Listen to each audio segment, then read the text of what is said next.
नमस्कार, news room live देख रहे हैं आप और मैं हूं आपके साथ शिफन शर्मा और मेरे साथ है मेरे सहयोगी शीतल शर्मा। तो चलिए शुरुआत करेंगे इस खास प्रोग्राम की। सबसे पहले बात करेंगे जम्मू कश्मीर के हवाले से, जहां पर कि अभी तक की बड़ी खबर निकलकर सामने आ रही है।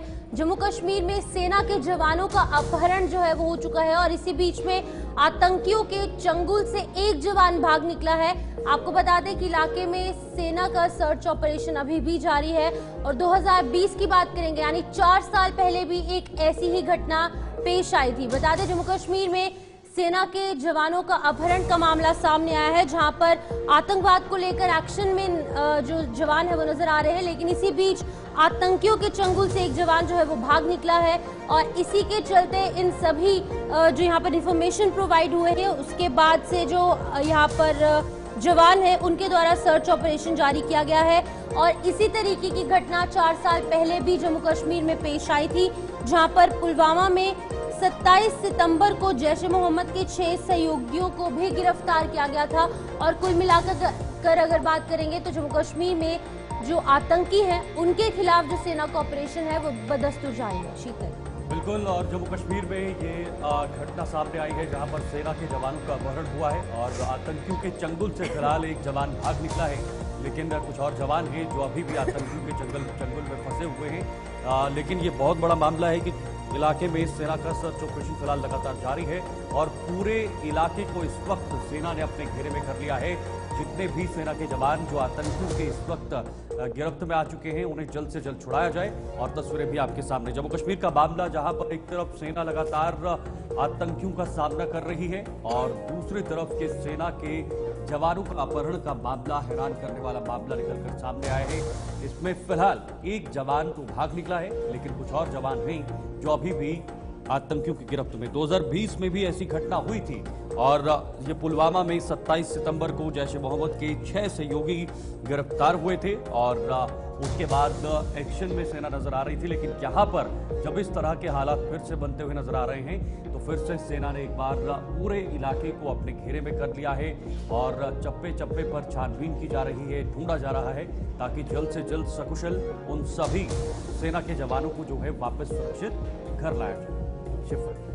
बिल्कुल, जिस तरीके से एक घटना जो है वो निकलकर सामने आई है जहां पर जम्मू कश्मीर में आपके सामने यहाँ पर जो है एक पोस्ट सामने रखने की कोशिश करें जहां पर कि इसकी आधिकारिक पुष्टि भी यहां पर चिनार कॉर्प्स के ऑफिशियल ट्विटर हैंडल पर दी गई है। साफ तौर से कहा है कि इंटेलिजेंस ब्यूरो की तरफ से यहाँ पर इनपुट्स कुछ प्रोवाइड हुए, जिसके बाद कि यहाँ पर टेररिस्ट के खिलाफ जो ऑपरेशन है वो इंडियन आर्मी द्वारा यहाँ पर लागू किया गया है। जम्मू कश्मीर पुलिस भी उसमें साथ है और यहाँ पर आपको बता दें 8 अक्टूबर को ये ऑपरेशन जो है ओवरनाइट शुरू किया गया, जहाँ पर कल नतीजे घोषित हुए। लेकिन वहीं पर दूसरी तरफ आतंकियों के खिलाफ ऑपरेशन भी यहाँ पर सिक्योरिटी फोर्सेस का जारी देखने को मिल रहा है। तो एक काफी यहाँ पर एक दिल दहला देने वाला मामला सामने आया, जहाँ पर अब सेना के जवान भी सुरक्षित नहीं है, उनका भी अपहरण जो है वो इन आतंकियों द्वारा किया जा रहा है। जम्मू कश्मीर को दहलाने की कोशिश आतंकियों द्वारा की जा रही है, लेकिन वहीं पर दूसरी तरफ जो हमारे अलर्ट सिक्योरिटी फोर्सेस हैं, जो हमारे जाबाज जवान हैं,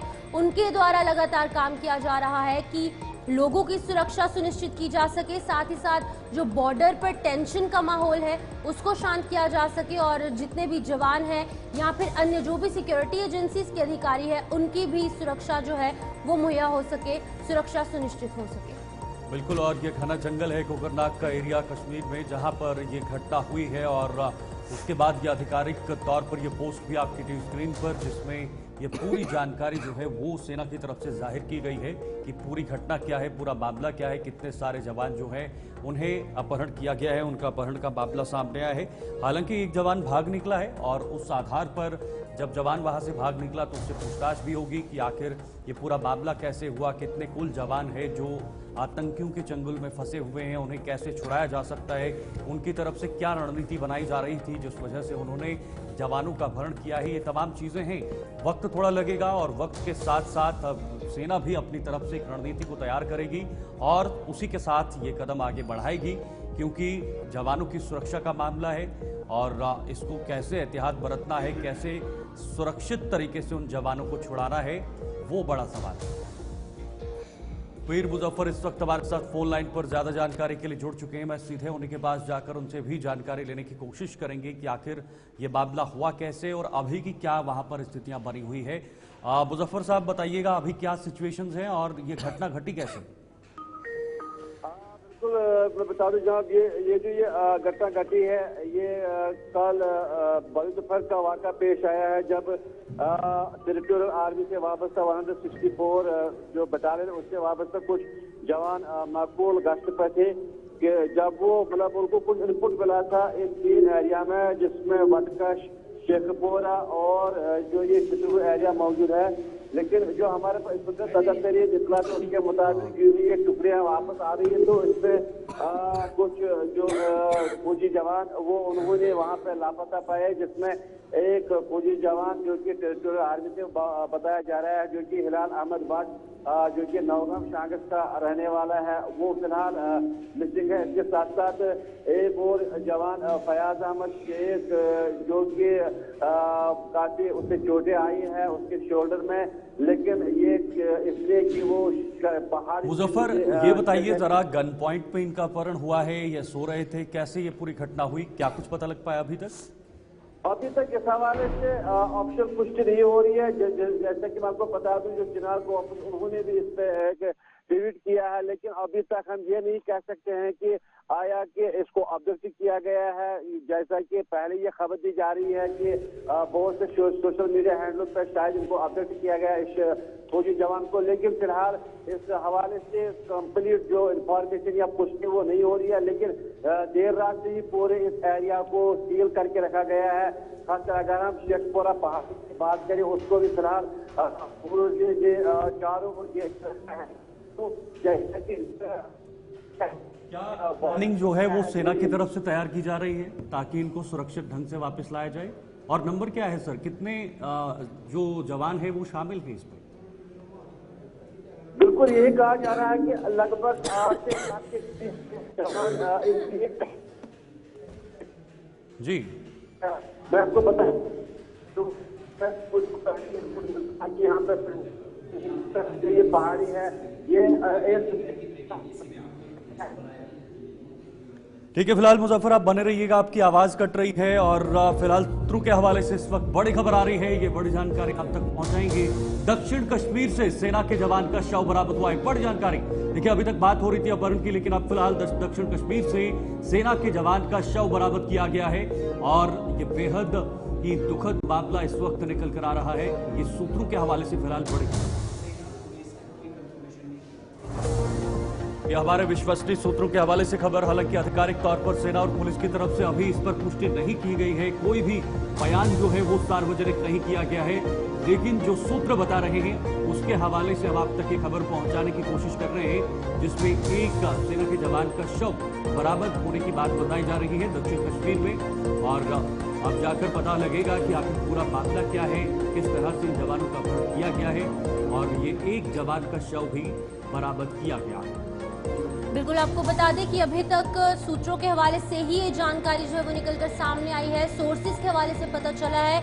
अभी तक इसको लेकर कोई भी ऑफिशियल कंफर्मेशन नहीं दी गई है, ना ही सेना और ना ही जम्मू कश्मीर पुलिस द्वारा। लेकिन दुखद समाचार ये है कि दक्षिण कश्मीर से सेना के एक जवान का शव बरामद किया गया है। अब क्या ये वही जवान है जिसका अपहरण हुआ है या फिर पूरा मामला क्या है, उस पर भी आपको अधिक जानकारी देंगे, पूरी डिटेल्स प्रोवाइड करेंगे। लेकिन आपको बता दें कि जिस तरीके से हमने आपको पहले भी अपडेट किया कि 2 जवान जो है वो आतंकियों द्वारा उनका अपहरण किया जाता है और एक जवान उनके चंगुल से निकलकर फरार हो जाता है, जिसके बाद कि जो एक और जवान जो यहाँ पर आतंकियों की गिरफ्त में है, यहाँ पर आतंकियों द्वारा जिसका अपहरण किया गया है, उसकी तलाश करने के लिए हर संभव मदद, हर संभव प्रयास जो है यहाँ पर सिक्योरिटी फोर्सेस द्वारा किया जा रहा है। लेकिन अभी तक की बुरी खबर ये है कि दक्षिण कश्मीर से सेना के एक जवान का शव बरामद किया गया है, जिसको लेकर अभी तक ऑफिशियल कंफर्मेशन निकलकर सामने नहीं आई है, आधिकारिक तौर पर पुष्टि इसकी नहीं की गई है। हमारे सूत्रों ने ये साफ किया है कि एक जवान का शव बरामद किया गया है, और एक जवान क्या ये वही जवान है जिसका अपहरण इन आतंकियों द्वारा किया गया है, इस पर अभी तक कोई पुष्टि नहीं की गई है, इसकी आइडेंटिटी निकलकर सामने नहीं आई है। लेकिन जैसे ही कुछ कंफर्मेशन होती है आप तक जरूर साझा करेंगे। बिल्कुल, और दक्षिण कश्मीर का पूरा मामला जहां पर जो सर्च ऑपरेशन सेना की तरफ से चलाया जा रहा था, इस सर्च ऑपरेशन के दौरान में फिलहाल एक सेना के जवान का जो शव है वो बरामद किया गया है और अभी तक पूरी डिटेल्स आधिकारिक तौर पर सामने नहीं आई हैं, सार्वजनिक नहीं हो पाई हैं और ना ही किसी तरीके का बयान सेना या पुलिस ने साझा किया है। लेकिन जो सूत्र बता रहे हैं उसके आधार पर यह खबर आपके पास और आपके सामने है, जहां पर दक्षिण कश्मीर से सेना के जवान का शव बरामद किया गया है। ये सर्च ऑपरेशन चलाया जा रहा था क्योंकि पहले जब अपहरण का मामला आया तो अपहरण में एक जवान भाग निकला था, लेकिन कुछ जवान जो है वो आतंकियों के चंगुल में थे।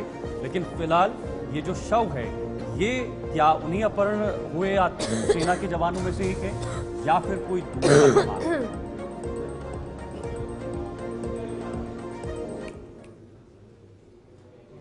तो चलिए आगे बढ़ेंगे। अगली बड़ी खबर इस वक्त जम्मू कश्मीर से, जहां पर कल 8 अक्टूबर को नतीजे सामने आ चुके हैं और जम्मू कश्मीर में इस वक्त नेशनल कॉन्फ्रेंस और कांग्रेस के गठबंधन की सरकार बनती हुई नजर आ रही है। लेकिन इन नतीजों के साथ नेशनल कॉन्फ्रेंस में इस वक्त खुशी का माहौल नजर आ रहा है और नेशनल कॉन्फ्रेंस कांग्रेस मिलकर ये सरकार बनाएगी, क्योंकि ये प्री पोल अलायंस यानी चुनाव से पहले ही दोनों दलों ने ये गठबंधन किया था और दोनों दलों ने बहुमत का आंकड़ा छुआ है। यानी नेशनल कॉन्फ्रेंस और कांग्रेस मिलकर जम्मू कश्मीर के अंदर सरकार बनाने जा रही है। तो नतीजों के बाद पूरे जम्मू कश्मीर के अंदर खुशी का माहौल नजर आ रहा है। नेशनल कॉन्फ्रेंस पूरी तरह से झूमती हुई नजर आ रही है। नेशनल कॉन्फ्रेंस के कार्यकर्ता कश्मीर से लेकर जम्मू तक खुश नजर आ रहे हैं, क्योंकि जिस तरह से प्रचार प्रसार नेशनल कॉन्फ्रेंस की तरफ से किया गया था, लेकिन उम्मीदें नेशनल कॉन्फ्रेंस को भी इतनी नहीं थी कि ये आंकड़ा उनके पास होगा। लेकिन फिर भी नेशनल कॉन्फ्रेंस यहां पर बड़ी पार्टी बनकर सामने आई है। कश्मीर के अंदर सबसे ज्यादा सीटें नेशनल कॉन्फ्रेंस में खाते में गई। बिल्कुल, आपको बता दें कि उमर अब्दुल्ला जो है वो अगले यहाँ पर मुख्यमंत्री बन सकते हैं और 370 को लेकर यहाँ पर प्रक्रिया सामने आई है। आपको बता दें कि विधानसभा चुनाव के नतीजों से national conference, Jammu Kashmir national conference जो है वो काफी ज्यादा खुश नजर आ रही है, क्योंकि 42 यानी कि 42 सीटें यहाँ पर नेशनल कॉन्फ्रेंस के खेमे में आए हैं, नेशनल कॉन्फ्रेंस की झोली में आए हैं। बीजेपी को 29 सीटें मिली है, कांग्रेस को 6 सीटें, यानी अगर कुल मिलाकर बात करेंगे तो यहाँ पर कांग्रेस और नेशनल कॉन्फ्रेंस का जो अलायंस है उसको यहाँ पर 48 सीटें हासिल हो चुकी हैं, जिसके बाद की सीपीआईएम भी उनके साथ है। कुल मिलाकर ये सभी सीटों का आंकलन अगर करेंगे तो कुल मिलाकर सरकार बनाने लायक ये सीटें हो चुकी हैं और जम्मू कश्मीर में एक बार फिर से नेशनल कॉन्फ्रेंस और साथ ही साथ कांग्रेस के अलायंस की सरकार होगी। आपको बता दें कि खुशी की लहर कहीं ना कहीं कांग्रेस कार्यकर्ताओं में भी है। हालांकि उनकी सिर्फ 6 सीटें आई हैं, लेकिन एट द एंड इनके अलायंस की जीत हुई है, जिसके बाद की नेशनल कॉन्फ्रेंस की सबसे ज्यादा सीटें 42 सीटें जो है वो जम्मू कश्मीर में निकलकर सामने आई। ज्यादातर सीटें कश्मीर डिवीजन से आई हैं, लेकिन कुछ इक्का दुक्का सीटें जो है वो यहाँ पर जम्मू डिवीजन में भी आई हैं। जीत के बाद उमर अब्दुल्ला का बड़ा बयान, आपको बता दें यहाँ पर उन्होंने कहा है कि नई दिल्ली के साथ तालमेल बिठाना काफी जरूरी है, काफी है। उन्होंने साफ तौर से कहा कि बीजेपी की सियासत हम कबूल नहीं करेंगे। उन्होंने कहा कि जम्मू कश्मीर में विकास के लिए मिलकर काम किया जाएगा। आपको बता दें यहाँ पर बड़ा बयान उमर अब्दुल्ला की तरफ से सामने आया है। नतीजों में जीत हासिल करने के बाद उन्होंने साफ तौर से कहा है कि दिल्ली में जो केंद्र सरकार है उनकी नीतियों से हम प्रभावित नहीं हैं, उनके साथ मिलकर काम जरूर करेंगे, क्योंकि यहाँ पर जो उनकी आइडियोलॉजी है वो अलग है, लेकिन उनके साथ कोई बात कर नहीं रहे हैं। और वैसे भी वहां से there has been no approach made to us by the PDP, we have made no approach to them. I think at the moment given the results in the elections which have been quite a setback to them, I can understand that there must be a lot of internal discussion in Kashmir, regardless of who they voted for or whether they voted at all. And in that, special emphasis will be placed on giving a sense of ownership and a voice within the government to those areas from where MLAs in this coalition will be less in number. Omar sir, how many independent candidates have approached national conference so far, and when do you expect the आप क्यों हमसे ये बात करवा रहे हो? अब मैं आपको नंबर दूंगा, कल को उनको बुलाया जाएगा, तंग किया जाएगा। मैं सिर्फ इतना ही कहूंगा कि एक आध ने हमसे बात की है, हमारी बातचीत उनसे जारी है और जब वो आएंगे तो हम आपसे वो बात छुपा तो रख नहीं पाएंगे। So when do we expect the government formation? First and foremost, wait for the legislative party meeting, which will take place tomorrow. Subsequent to the legislative party meeting, there will obviously be the alliance meeting. It will determine the leader of the alliance. The leader of the alliance will then, I assume, take letters of support, go to Raj Bhavan, stake a claim, and request the LG to fix a date for the swearing in. But I would like that to happen as soon as possible, because we've been without an elected government since 2018.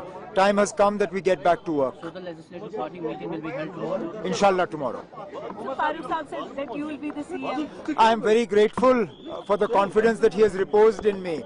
But that decision is of the legislators to make. It is a decision of the alliance to make. I love my father dearly, and I'm very grateful for the support that he has shown me yesterday. But finally, the say has to be of the legislators, and I'm always one to do things by the rules and by the book. This is how the procedure that has to be followed, and that's what will be done. But if you become the chief minister, what would be your If top and but, I don't, when? you know me, I don't give categorical answers to hypothetical questions. Whichever chief minister is sworn in the next few days, obviously there will be two sets of priorities. One is legislative, which will be determined by the members of the Legislative Assembly when the session is called. But the other is government related. And my own suggestion or my own word of advice to the incoming government would be that the first business of the cabinet should be to pass a resolution asking for statehood to be restored to Jammu and Kashmir, and the Chief Minister should travel to Delhi with that resolution, call on the senior leadership of the country and ask them to fulfill their promise, because it is the Honourable Prime Minister, the Honourable Home Minister and others who have promised the people of Jammu and Kashmir statehood.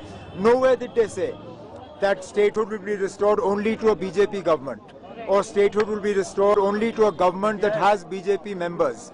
They said statehood will be restored to J&K, and that is what we hope will be done. So are there any plans of meeting LG in the coming Look, weeks? you can't form a government without meeting the LG. So when Whoever has to stake claim will have to meet the LG. So when are अगर you बिना planning? LG से मुलाकात किए हुए या हुकूमत बना सकते थे तो हमने 6 साल पहले ही हुकूमत बना ली होती, लेकिन वो सूरत हाल बन नहीं सकती. तो पहले जैसे मैंने कहा, लेजिस्लेटिव पार्टी की मीटिंग होने दीजिए, अलायंस की मीटिंग होने दीजिए, उसके बाद जो लीडर तय होता है वो एलजी साहब से वक्त लेके एलजी साहब से मुलाकात करेंगे.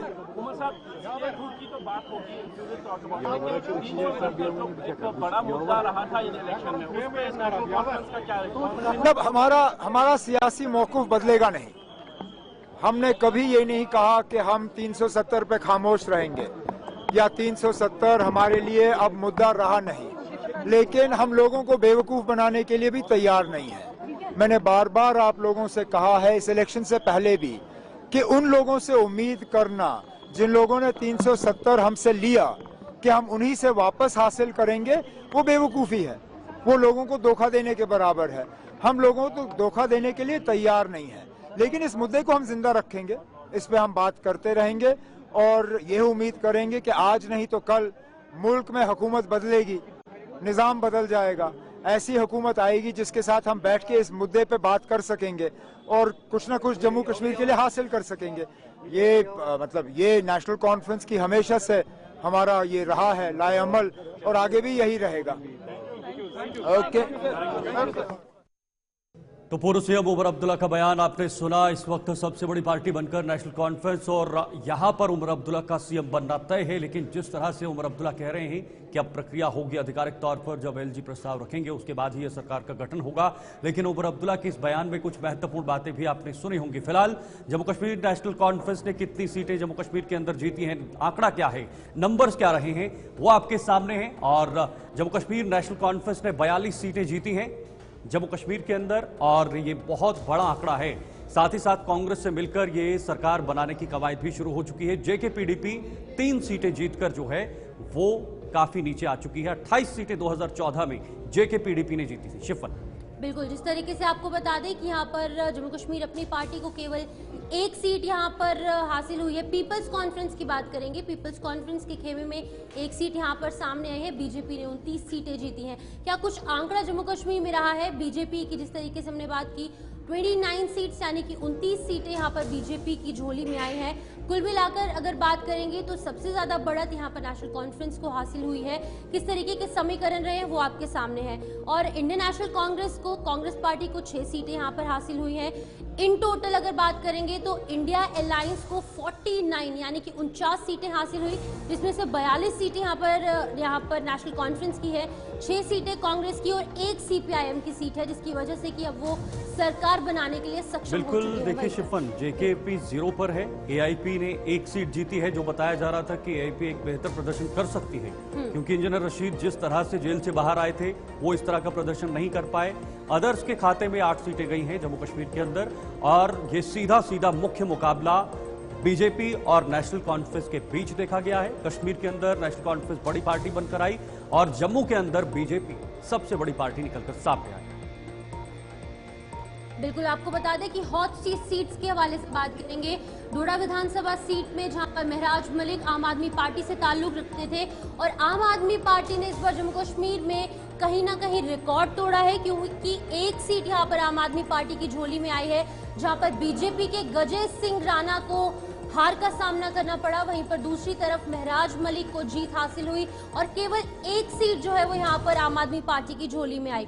वहीं पर यहाँ पर जम्मू कश्मीर प्रदेश के अध्यक्ष जो है बीजेपी के रविंद्र रैना, उनको भी हार का सामना करना पड़ा।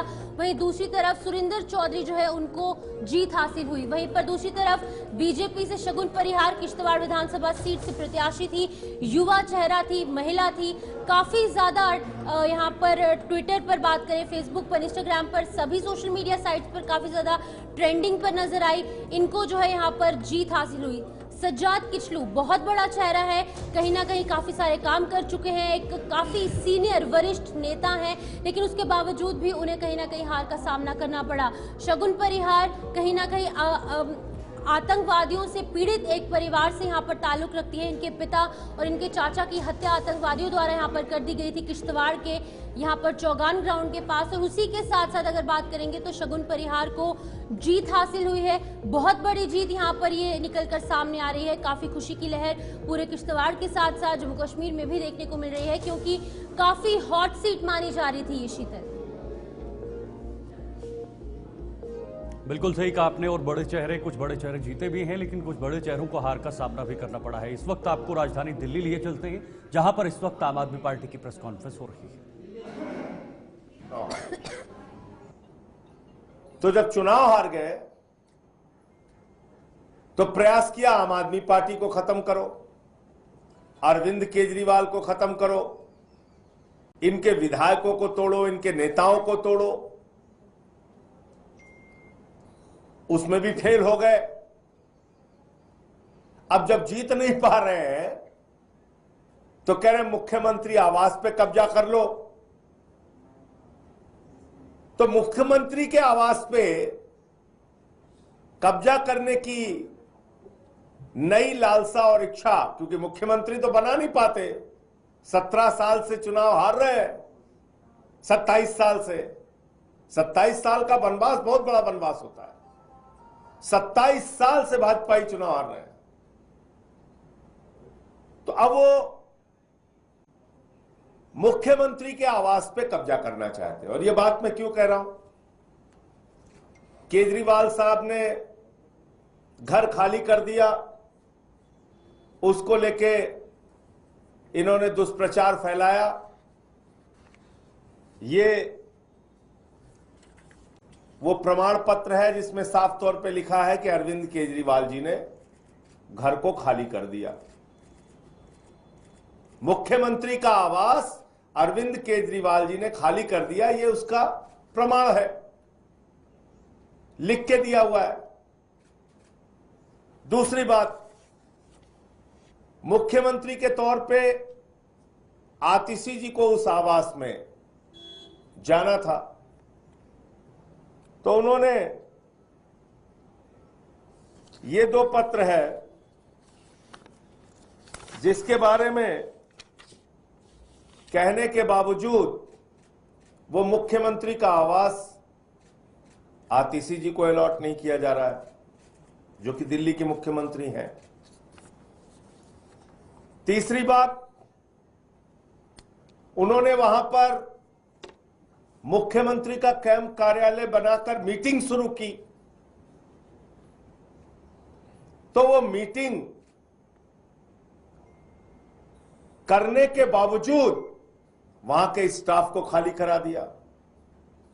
कैंप कार्यालय भी वहां नहीं चलेगा। तो भारतीय जनता पार्टी जो चुनाव 27 साल से दिल्ली में नहीं जीत पा रही है, आम आदमी पार्टी को खत्म करने का प्रयास कर लिया, अरविंद केजरीवाल की राजनीति को खत्म करने का प्रयास कर लिया, आम आदमी पार्टी के नेताओं की राजनीति को खत्म करने का प्रयास कर लिया, तो अब जो चुनाव नहीं जीत पाते, मुख्यमंत्री नहीं बना पाते, वो मुख्यमंत्री के आवास पे कब्जा करना चाहते हैं। जहां तक ये फैलाया जा रहा है चाबी नहीं दिया, वो भी एक झूठ है, उसका भी प्रचार कर रहे हैं भाजपाई। तो कुल मिला के ये जो एक भ्रम और झूठ भाजपा के लोग फैला रहे थे, उसके संबंध में आप लोगों को जानकारी देनी थी। इनका नाम ही भारतीय झूठा पार्टी है, झूठ बोलने के अलावा कुछ करते नहीं। केजरीवाल साहब ने, पहले भी मैंने बताया था, मुख्यमंत्री आवास उन्होंने खाली किया और ये उसका लिखित प्रमाण है, सरकारी प्रमाण है। इसमें लिखा हुआ है कि अरविंद केजरीवाल जी ने मकान खाली कर दिया। संजय जी, सवाल ये है कि अगर कांग्रेस से अलायंस पार्टी का, तो क्या सर आपने बड़ी बात बोली कि उनका अलॉट नहीं किया जा रहा है, तो क्या आधिकारिक तौर पर उनका अलॉट नहीं किया गया? नहीं किया गया, तो अभी वो जो नहीं किया गया उसमें भाजपा वाले कब्जा करना चाहते हैं। मुख्यमंत्री का आवास, चुनाव जीत नहीं पाते, कम से कम मुख्यमंत्री का आवास ही कब्जा कर लें, ये भाजपा की कोशिश। सर वो तो शिफ्ट हो चुकी थी, तस्वीरें आई थी वहां पे, तस्वीरें आई थी, मीटिंग लिया था कैंप कार्यालय में, बावजूद इसके उनको अलॉट नहीं किया जा रहा है और वहां से कैंप कार्यालय भी खत्म कर दिया गया है। और अभी कहाँ है आतिशी, फिर अगर उनको अलॉट नहीं किया गया तो आधिकारिक तौर पर? अभी भाजपाइयों से पूछिए, वो बताएंगे आपको। बीजेपी जो आरोप लगा रही है, आपने जो बोला कि उनका आरोप है कि सीएम हाउस खाली करने की प्रक्रिया होती है, चाबी हैंडओवर किया जाता है, फिर उसको वहाँ पे निरीक्षण होता है। ये क्या है भैया, पढ़ लीजिए आप इसको, मैं पढ़ देता हूँ। This is to certify that Sri Arvind Kejriwal, ex-Chief Minister, has vacated the government accommodation on dated 4/10/2024 after resigning from the post of Chief Minister of Delhi and has no dues pending against him with regard to payment of electricity, water, gas, telephone bills till date. तो साफ साफ लिखा हुआ है। ये चिट्ठी ले PWD department, government GAD department का है। सर आतिशी जी, ये देख लीजिए आप। कितनी बार पत्र लिख के उस घर को अलॉट करने के लिए कहा है आतिशी जी ने अभी तक, और जवाब क्या आया है? ये डेट दोनों मैंने बता दी आपको, 10, एक 8 तारीख को और एक 8 तारीख का है, 8 अक्टूबर।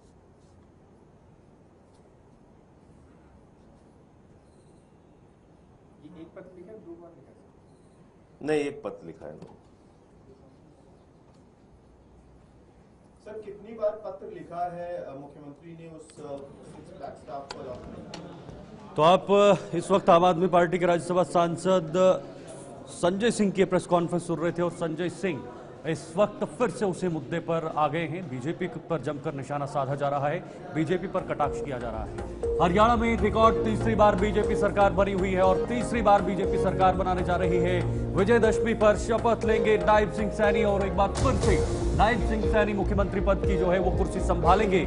नायब सिंह सैनी के 9 मिनिस्टर स्पीकर चुनाव हारे हैं, 9 स्पीकर और मिनिस्टर चुनाव हारे हैं, लेकिन उसके बावजूद भी बीजेपी पूर्ण बहुमत के साथ हरियाणा में सरकार बनाने जा रही है। पिछले साल यानी पिछली बार जब 2019 के चुनाव हुए थे उस समय बीजेपी की झोली में मात्र 40 सीटें थी, लेकिन इस बार एंटी इनकम्बेंसी होने के बाद भी और जो एग्जिट पोल का आंकड़ा निकल कर आया था उसके विपरीत जाकर ये बहुमत का आंकड़ा बीजेपी ने छुआ है और सरकार बनाने जा रही है। शिफत, बिल्कुल आपको बता दें कि जम्मू कश्मीर के साथ साथ कल हरियाणा के नतीजे भी सामने आए हैं और तीसरी बार यानी कि बीजेपी जो है वो हैट्रिक यहाँ पर लगा चुकी है हरियाणा में, जिसके बाद कि यहाँ पर आप सुन सकते हैं उनका कुछ बयान सामने आया, सुनिए। कांग्रेस इस प्रकार का वातावरण बना रही थी, झूठ का बवंडर खड़ा कर रही थी कि हम सत्ता के अंदर आ गए हैं। और मैंने बार बार इस बात को कहा, मेरी कोई भी बाइट आपने देखी होगी, सुनी होगी, मैंने ये बात कही है कि हमने इतना काम किया है पिछले 10 वर्षों में आदरणीय मोदी जी के नेतृत्व में, और मुझे पूर्ण विश्वास है कि हरियाणा के अंदर तीसरी बार बहुत बड़े मैंडेट के साथ एक तरफा जीत भारतीय जनता पार्टी की होगी।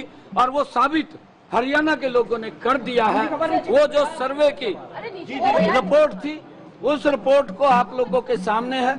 मेरे को ये भी पूछा गया था, जब पत्रकारों ने ये पूछा था कि सर्वे ये दिखा रहे हैं, मखा सर्वे की अपनी रिपोर्ट होती है, उनका अपना आंकलन होता है, मैं उसके ऊपर कुछ नहीं बोलना चाहता, परंतु मेरा भी आंकलन है, क्योंकि मेरा आंकलन ये है कि मोदी जी ने जो काम किए हैं, मुझे पता, उन्होंने गरीब के लिए 5 लाख रुपए का आयुष्मान कार्ड दिया है। आज गरीब व्यक्ति को इस बात की चिंता नहीं है कि उसके इलाज के लिए पैसा कहां से आएगा। ये सम्मान अगर कोई दे रहा है तो नरेंद्र मोदी की ही योजना है, जो गरीब व्यक्ति को संबल बढ़ाने का काम मोदी जी कर रहे हैं। और मैंने उसी आधार के ऊपर कहा था कि भारतीय जनता पार्टी बहुत बड़े मैंडेट के साथ एक तरफा जीत लेकर के आ रही है।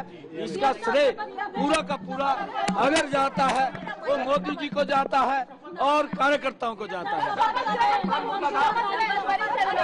देखिए, इसके बारे में मुझे नहीं मालूम है, मेरे को नहीं देखिए, मेरी जो ड्यूटी थी मैंने वो पूरी की है। ये हमारा पार्लियामेंट्री बोर्ड तय करेगा।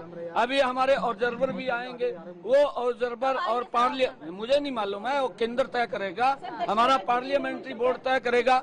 विधायक दल अपना नेता चुनेगा, किसको चुनेगा किसको नहीं चुनेगा, जिसको भी चुनेगा हमारी पूरा का पूरा विधायक दल, हमारे यहाँ कोई किंतु परंतु तो है नहीं, हमारे यहाँ कोई ये भी नहीं कहता कि ये जो पार्लियामेंट्री बोर्ड का आदेश होगा वो सिर माथे के ऊपर होता है।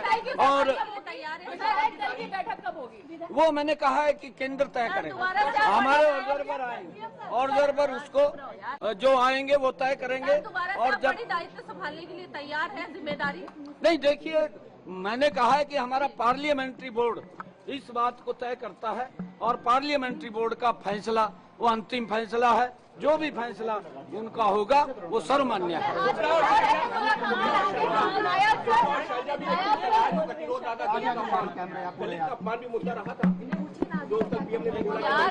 नहीं, देखिए कांग्रेस के डीएनए के अंदर है ये, इन्होंने कभी भी दलितों का सम्मान नहीं किया।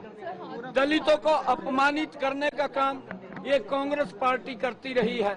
और कांग्रेस हमेशा, आप इनका कार्यकाल देखिए, ये यहाँ से नहीं है, इन्होंने डॉक्टर भीमराव अंबेडकर जी को सम्मान नहीं दिया, उसको अपमानित करने का काम ये कांग्रेस पार्टी ने किया।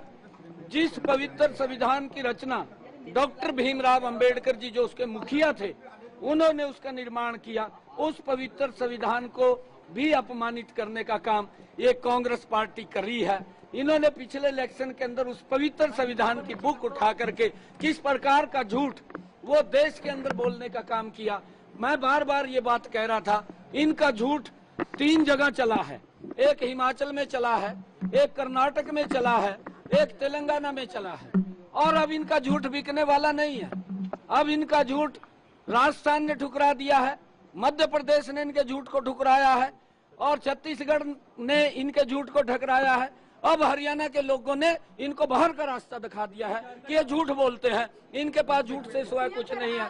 इनकी मंशा को, इनकी सोच को आज समझ चुके हैं कि कांग्रेस विकास की बात नहीं करती, झूठ की बात करती है और उस झूठ को लेकर के उनको निकालती है। ने कहा है कि अगर हमें मौका मिलता है तो बिल्कुल सीएम की दावेदारी करेंगे, नहीं मौका मिलेगा तो चूकेंगे। अनिल विज हमारे नेता हैं, हमारे नेता हैं, वो अगर उन्होंने कुछ कहा है तो वो हमारे नेता बोल सकते हैं, कह सकते हैं। मुलाकात होनी है प्रधानमंत्री से आपकी? मैं आपको बताऊंगा, मेरी सभी उच्च लीडरशिप का मैं धन्यवाद करना चाहूंगा, क्योंकि उन्होंने हमें संभाला है।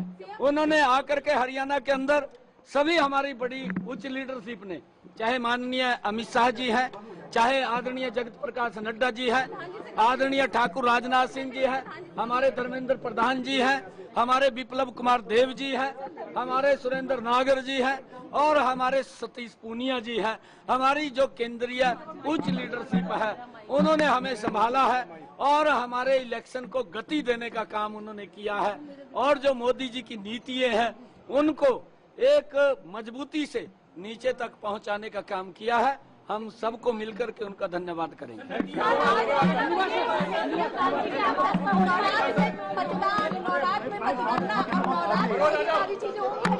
है जी, नवरात्र में मतदान और नवरात्र में मतगणना, अब नवरात्र में ही शपथ और तमाम चीजें होंगी हरियाणा में।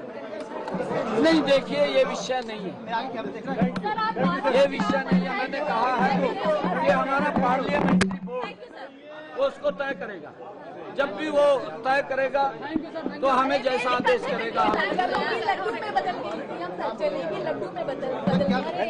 नहीं, हमारी जलेबी हरियाणा की बहुत ही फेमस है, मेरे गोहाना की जलेबी बड़ी फेमस है, परंतु जो व्यक्ति ने प्रेजेंट किया है कि उसकी फैक्ट्री लगेगी, उसका ये होगा, जलेबी के ऊपर बड़ी राजनीति की है। जलेबी हमारे हरियाणा में कई प्रकार की होती है, एक बारीक जलेबी भी होती है, एक मीडियम जलेबी भी होती है, एक ये गोहाना की प्रसिद्ध जलेबी है, ये भी ऐतिहासिक जलेबी है। परंतु इस हमारी जो हरियाणा का कल्चर है, हरियाणा की हमारी संस्कृति है, हमारे हरियाणा का जो खान पान है अलग अलग क्षेत्र में अलग अलग है। कहीं की बर्फी फेमस है, कहीं की अमृति फेमस है, कहीं का घेवर फेमस है, कहीं का हमारा जो घेवर के साथ साथ फिरनी है वो फेमस है, परंतु उनको तो ये मालूम ही नहीं है कि ये चीजें भी फेमस है। वो तो किसी ने उनकी गाड़ी में एक डब्बा रख दिया और डब्बा रखा तो उन्होंने देखा कि इतनी बड़ी जलेबी यहाँ बनती है, तो उसको लेकर के वो उतावले हुए हैं थोड़े, उनको मालूम नहीं था। जब कल शुरू हुई थी तो पवन खेड़ा ने कहा था कि प्रधानमंत्री नरेंद्र मोदी और गृह मंत्री अमित शाह के यहाँ जलेबियां भिजवाई जाएगी।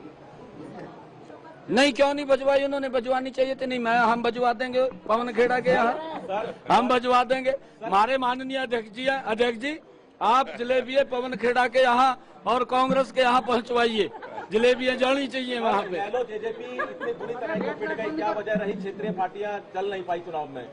है जी, क्षेत्रीय पार्टियां क्यों पिट गई चुनाव में? इनेलो, जेजेपी, आम आदमी पार्टी ये सब निपट गई चुनाव में। आम आदमी तो भ्रष्टाचार की दलदल में फंसी हुई पार्टी है, वो तो कांग्रेस से आगे है और कांग्रेस और आम आदमी पार्टी का दोनों का आपस में तालमेल है।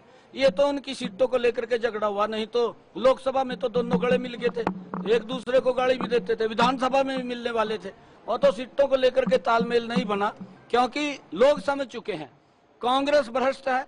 और देखिए इस प्रचंड जीत का जो श्रेय है वो श्रेय आदरणीय नरेंद्र मोदी जी को जाता है, जिन्होंने पिछले 10 वर्षों में ऐसी नीतियां, ऐसी योजनाएं चलाई हैं जिसका लाभ गरीब व्यक्ति को भी मिल रहा है, जिसका लाभ किसान को भी मिल रहा है, जिसका लाभ युवा को भी मिल रहा है और जिसका लाभ महिला को भी मिल रहा है। इस प्रकार की योजनाएं आदरणीय मोदी जी ने वो हर वर्ग के लिए चलाई हैं, उसका परिणाम है, उन नीतियों का परिणाम है, मोदी जी की ये लोकप्रियता का परिणाम है। मोदी जी को देश के लोग प्यार करते हैं, मोदी जी को देश के स्नेह करते हैं और उसका परिणाम है भारतीय जनता पार्टी हरियाणा के अंदर तीसरी बार प्रचंड बहुमत से वो आई है और हरियाणा के लोगों का मैं दिल से धन्यवाद करता हूं कि जिन्होंने मोदी जी की नीतियों के ऊपर मोहर लगाई है। मैं सभी का आभार व्यक्त करता हूं। मैं अपने हरियाणा के भारतीय जनता पार्टी के सभी कार्यकर्ताओं का भी दिल से आभार व्यक्त करता हूं, जिन्होंने इतनी कड़ी मेहनत और सरकार की डबल इंजन की नीतियों को जन जन तक पहुंचाने का काम किया है। मैं उन सब कार्यकर्ताओं को भी दिल से आभार व्यक्त करता हूं, उनको धन्यवाद देता हूं कि उनकी मेहनत के कारण हम तीसरी बार सत्ता में आए हैं। आदरणीय प्रधानमंत्री जी से शिष्टाचार मुलाकात हुई है, क्योंकि मैंने हरियाणा की जो प्रचंड जीत हुई है उसके बारे में आदरणीय प्रधानमंत्री जी को बताया है, और मैंने कहा है प्रधानमंत्री जी को कि आपको हरियाणा के लोग बहुत प्यार और स्नेह करते हैं, और उसका परिणाम है कि आज तीसरी बार भारतीय जनता पार्टी को इतनी बड़ी सीटें दे करके ये तीसरी बार हरियाणा में डबल इंजन की सरकार बनी है।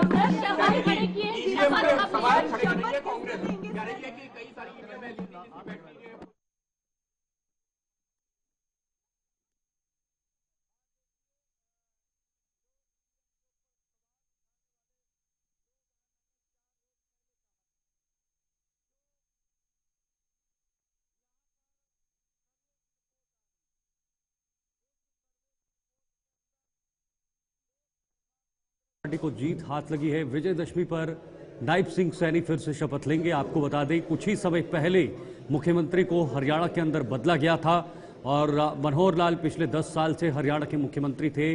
उन्होंने कमान संभाली थी, लेकिन लोकसभा चुनाव से ठीक पहले उन्होंने मुख्यमंत्री पद से इस्तीफा दे दिया, और मुख्यमंत्री पद से इस्तीफा देने के बाद उन्होंने संसदीय क्षेत्र में चुनाव लड़े, वहां से जीत भी हासिल की। अब केंद्रीय मंत्री वो अभी पूरे देश के अंदर हैं, लेकिन जब नायब सिंह सैनी ने कमान संभाली तो नायब सिंह सैनी की कमान संभालने के बाद जरूर ये चर्चाएं पूरे हरियाणा के अंदर थी कि एंटी इनकम्बेंसी यहाँ पर भारी बीजेपी के लिए पड़ सकती है, लेकिन ऐसा बिल्कुल भी दिखाई नहीं दिया और पूर्ण बहुमत के साथ बीजेपी ने सरकार बनाई।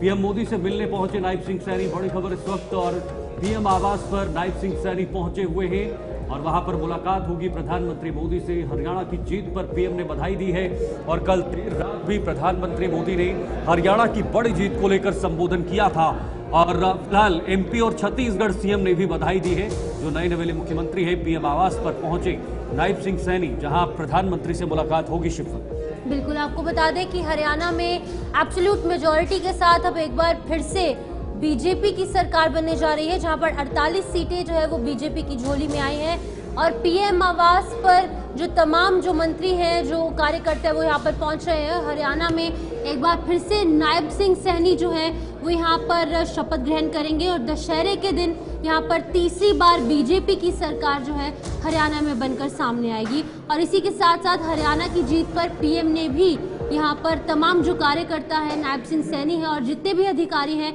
उनको एक बार फिर से बधाई दी है। जम्मू कश्मीर में इस बार हुआ चुनाव कई मायनों में ऐतिहासिक रहा है। वहां भारत का संविधान पूरी तरह से लागू होने के बाद ये पहला चुनाव था। आजादी के 7 दशक बाद भी अनेक लोगों को वोट डालने का हक नहीं था। उन्होंने भी पहली बार इस चुनाव में अपना वोट डाला है। कुछ लोग कहते थे कि आर्टिकल 370 हटा तो कश्मीर जल जाएगा, लेकिन कश्मीर जला नहीं, कश्मीर और खूबसूरती से खिला है, खिलखिलाया है।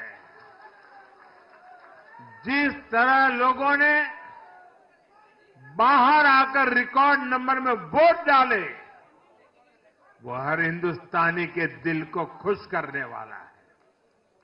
हमारा जम्मू कश्मीर कर्फ्यू और अलगाववाद के कालखंड से बाहर निकल रहा है। 1947 के बाद पहली बार हमारी सरकार ने जम्मू कश्मीर में बीडीसी के चुनाव कराए। आज पहली बार प्रशासन के हर स्तर पर, फिर चाहे वो विधायक हो, बीडीसी हो, डीडीसी हो, हर स्तर पर अब जनता द्वारा चुने हुए प्रतिनिधि काम करेंगे। हमने जम्मू कश्मीर में संविधान की स्पिरिट और उसकी मर्यादा की पुनः प्रतिष्ठा की है।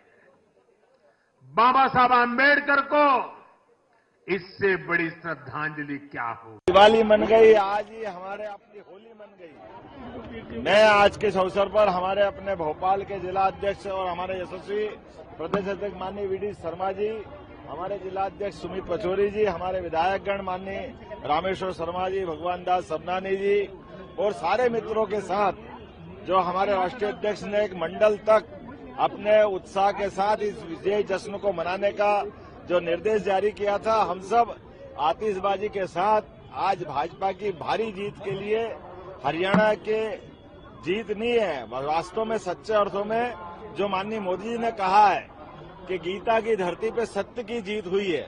मैं बधाई देना चाहूंगा माननीय मोदी जी को, नड्डा जी को, माननीय एचएम साहब को, जिनके नेतृत्व में आज किसान, जवान, गरीब, युवा, महिला सब हरियाणा के लोगों ने दूध का दूध, पानी का पानी कर दिया है और कांग्रेस को धूल चटा दी। मेरी अपनी ओर से बधाई। अब हरियाणा की जनता को बहुत बहुत बधाई, शुभकामनाएं। उन्होंने भारतीय जनता पार्टी पर विश्वास किया, हमारे देश के यशस्वी प्रधानमंत्री नरेंद्र मोदी जी पर विश्वास किया और पिछले 2 समय के शासनकाल में 10 वर्षों में जो हमारी भारतीय जनता पार्टी की सरकार वहां काम की थी उस पर विश्वास किया और लगातार तीसरी बार जनादेश भारतीय जनता पार्टी को वहां की जनता ने दी है। उसके लिए बहुत बहुत उनको बधाई और वहां के जितने विजयी हमारे विधायकों को भी बहुत बहुत बधाई। देखिए, वहां जो भी भारतीय जनता पार्टी की केंद्र की सरकार ने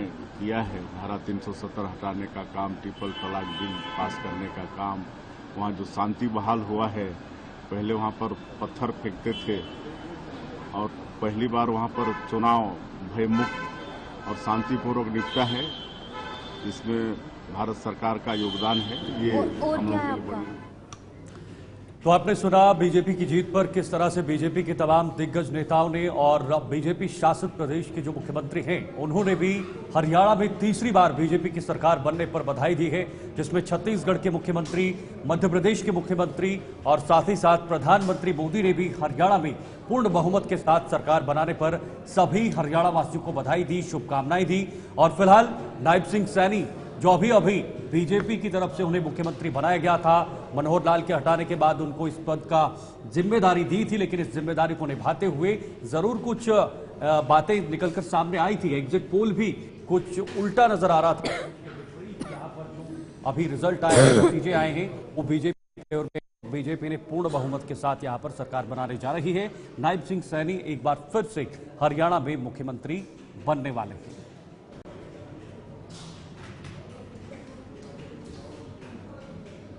तो आपको बता दें कि यहाँ पर मध्य प्रदेश और छत्तीसगढ़ के जो सीएम हैं उन्होंने भी नायब सिंह सैनी को बधाई दी है। प्रधानमंत्री नरेंद्र मोदी ने खुद पीएम आवास पहुंचकर यहाँ पर बधाई दी है और नायब सिंह सैनी भी पीएम आवास पहुंचे और जम्मू कश्मीर को लेकर भी प्रधानमंत्री नरेंद्र मोदी ने बयान दिया है। लेकिन दूसरी तरफ हरियाणा में एब्सोल्यूट मेजॉरिटी, पूर्ण बहुमत के साथ सरकार अब भारतीय जनता पार्टी बनाएगी और हैट्रिक भारतीय जनता पार्टी ने हरियाणा में लगा दी है। काफी खुशी का माहौल, जहां पर आपको बता दें कि दशहरे के दिन एक बार फिर से नायब सिंह सैनी जो है वो मुख्यमंत्री पद की शपथ ग्रहण करते नजर आएंगे और तीसरी बार यहां पर बीजेपी की सरकार जो है वो हरियाणा में देखने को मिलेगी। बड़ी खबर, हरियाणा में कांग्रेस की हार पर शिवसेना यूबीटी का बयान सामने आया है। हरियाणा में और कॉन्फिडेंट हो गई है कांग्रेस। संजय राउत ने कहा, बड़ा बयान, अपने सहयोगियों की तरफ से कांग्रेस की हार। आप नेता संजय सिंह ने भी बयान दिया है, कांग्रेस वाले आपको तो कुछ समझते ही नहीं है, आम आदमी पार्टी ने यह कहा है। और देखिए, अब जो सहयोगी हैं, जो इस गठबंधन का हिस्सा रहे हैं, वो भी अपना अपना बयान जारी कर रहे हैं। हरियाणा में और कॉन्फिडेंट का शिकार जो है वो कांग्रेस हो चुकी है, ये संजय राउत ने कहा है। कांग्रेस की हार पर आप नेता संजय सिंह का भी बड़ा बयान है। उन्होंने कहा है कि कांग्रेस वाले आम आदमी पार्टी को कुछ भी नहीं समझते हैं और नतीजा ये है कि कांग्रेस यहां पर बिखरती हुई नजर आई है। शिफ्ट। बिल्कुल आपको बता दें, जहां पर इनिशियली बात करेंगे तो यहां पर ये खबरें निकलकर सामने आ रही थी कि कांग्रेस और आम आदमी पार्टी का गठबंधन होगा, लेकिन गठबंधन नहीं हुआ, जिसके बाद कि अब नतीजे भी सामने आ चुके हैं और नतीजे घोषित होने के बाद आम आदमी पार्टी कांग्रेस पर बड़ा तंज कसते नजर आ रहे हैं। हरियाणा में कांग्रेस की हार पर शिवसेना उद्धव बाला साहेब ठाकरे की तरफ से भी बयान सामने आया है। हरियाणा में ओवर कॉन्फिडेंट जो है वो कांग्रेस हो चुकी है। इन तमाम चीजों को लेकर बात निकलकर सामने आई और साफ तौर से संजय सिंह उन्होंने कहा है कि कांग्रेस पार्टी जो है ओवर कॉन्फिडेंस में आ चुकी है। इसी वजह से कहीं ना कहीं कांग्रेस पार्टी हरियाणा में अब बिखर चुकी है। बिल्कुल, देखिए हरियाणा में ये नतीजे आने के बाद अब सियासी सरगर्मियां और तेज हो गई हैं, क्योंकि आगे भी विधानसभा के चुनाव कई राज्यों में होने हैं, खासतौर पर महाराष्ट्र हो, झारखंड हो या दिल्ली हो, तो जरूर उन राज्यों से अब ये सियासत की चिंगारी भी यहां पर निकलकर सामने आ रही है और खुद जो इंडिया गठबंधन के सहयोगी दल हैं उनके नेताओं की तरफ से भी इस तरह के बयान सामने आ रहे हैं। बात ऐसी है, हरियाणा के साथ जम्मू कश्मीर का भी चुनाव हो गया। जम्मू कश्मीर में भी 90 विधायक है और हरियाणा में भी 90 है ना, 90 है, 90 वाला मामला था ये। तो एक 190 50-50 नहीं 90-90 हो गया। एक 90 गया इंडिया गठबंधन के पास और दूसरा आया बीजेपी के पास। दोनों स्टेट का अपना अपना एक महत्व है, लेकिन बीजेपी के लिए जम्मू कश्मीर का महत्व सबसे ज्यादा रहा। 370 हटाया तो 2024 के चुनाव में प्रचार का मुद्दा रहा। मोदी जी तो और अमित शाह जी जगह जगह जाकर हमने कैसी मर्दानगी दिखाई और 370 को हटा दिया, लेकिन जहां से आपने हटाया वहां आप हार गए। आप देख लीजिए, आप हार गए। जम्मू कश्मीर में हम इसलिए जीते कि वहां इंडिया गठबंधन चुनाव लड़ रहा था, उमर अब्दुल्ला जी के या डॉक्टर फारूक अब्दुल्ला जी के नेतृत्व में इंडिया आघाड़ी का जो है वहां कांग्रेस उनके साथ और भी हो गया। हरियाणा में इंडिया गठबंधन नहीं बन पाया। विधानसभा चुनाव को लेकर राहुल गांधी ने एक्स पर पोस्ट किया है। देखिए राहुल गांधी की प्रतिक्रिया सामने आई है। जम्मू कश्मीर के लोगों का तहे दिल से शुक्रिया। राहुल गांधी ने जम्मू कश्मीर के लोगों का शुक्रिया अदा किया है। प्रदेश में इंडिया की जीत संविधान की जीत है, लोकतांत्रिक स्वाभिमान की जीत है और ये राहुल गांधी ने पोस्ट कर ये बयान साझा किया है। राहुल गांधी का पोस्ट, जम्मू कश्मीर के लोगों का तहे दिल से शुक्रिया। प्रदेश में इंडिया गठबंधन की जीत संविधान की जीत है, लोकतंत्र की जीत है, स्वाभिमान की जीत है और हम हरियाणा के अप्रत्याशित नतीजे का विश्लेषण कर रहे हैं। अनेक विधानसभा क्षेत्रों से आ रही शिकायतों से चुनाव आयोग को अवगत कराएंगे। सभी हरियाणा वासियों को उनके समर्थन और हमारे बब्बर शेर कार्यकर्ताओं को उनके अथक परिश्रम के लिए दिल से धन्यवाद। हक का, सामाजिक और आर्थिक न्याय का, सच्चाई का ये संघर्ष जारी रखेंगे, आपकी आवाज बुलंद करते रहेंगे। राहुल गांधी ने हरियाणा की हार पर समीक्षा करने की बात की है, लेकिन जम्मू कश्मीर में इंडिया गठबंधन की सरकार बनने पर भी उन्होंने ये कहा है कि ये संविधान की जीत है, ये स्वाभिमान की जीत है, लोकतंत्र की जीत है और इंडिया गठबंधन की सरकार बनने पर सभी लोगों को बहुत बहुत बधाई। बिल्कुल आपको बता दें कि जहां पर एक तरफ कांग्रेस पार्टी को हार का सामना करना पड़ा यहां पर हरियाणा में, लेकिन वहीं पर दूसरी तरफ इंडिया अलायंस की जीत के बाद कांग्रेस जो है वो एक मेजर पार्ट कहीं ना कहीं जम्मू कश्मीर में यहाँ पर असेंबली में जो इलेक्शंस हुए हैं और उसके बाद जो नतीजे सामने आए, नतीजे कुछ इस तरीके के निकले हैं कि कांग्रेस पार्टी जो है और साथ ही साथ जो नेशनल कॉन्फ्रेंस है, दोनों मिलकर अब सरकार बनाएंगे और जम्मू कश्मीर में सरकार जो है नेशनल कॉन्फ्रेंस की होगी और साथ ही साथ कांग्रेस पार्टी और एक सीट CPIM वो भी इनके साथ होगी। जिसके बाद कि अब राहुल गांधी ने यहाँ पर खुशी जाहिर की है। उन्होंने कहा है कि संविधान की यहाँ पर जीत हुई है। बिल्कुल, न्यूज रूम लाइव में आज के लिए फिलहाल इतना ही। मुझे और मेरी सहयोगी को दीजिए इजाजत। नमस्कार।